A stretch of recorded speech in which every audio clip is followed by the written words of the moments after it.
Hi அன்பு நண்பர்களே, அனைவருக்கும் இனிய மதிய வணக்கம். எல்லாம் சாப்பிட்டீங்களா? நல்லா இருக்கீங்களா?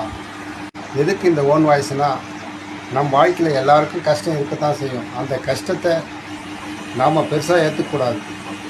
அதை எந்த வழியில் தீர்க்கணுமோ அந்த வழியை நம்ம கண்டுபிடிச்சி தீர்க்கணும். அதுதாங்க முறை. அதை விட்டுட்டு மற்றவங்க கையில் சொல்லி புலம்பத்தாரையோ இல்லை புலம்பத்தாரையோ அந்த கஷ்டம் தீராது. அதுக்கு ஒரே வழி உழைப்பு. அந்த உழைப்பு எப்படி நம்ம எந்த வழியில் உழைச்சா அந்த கஷ்டம் தீருமோ அதை கரெக்டாக கண்டுபிடிச்சி நாம் அந்த உழைப்பில் நம்முடைய கஷ்டத்தை தீர்க்கலாம். அதுதாங்க ஒரே சிறந்த வழி. அந்த வழியை கண்டுபிடிக்கிறது தான் நம்முடைய திறமை. அது நம்ம கையில் தான் இருக்குது, மற்றவங்க கையில் இல்லை. உன்னுடைய விடாமுயற்சியும் உன்னுடைய நம்பிக்கையும் தான். நன்றி.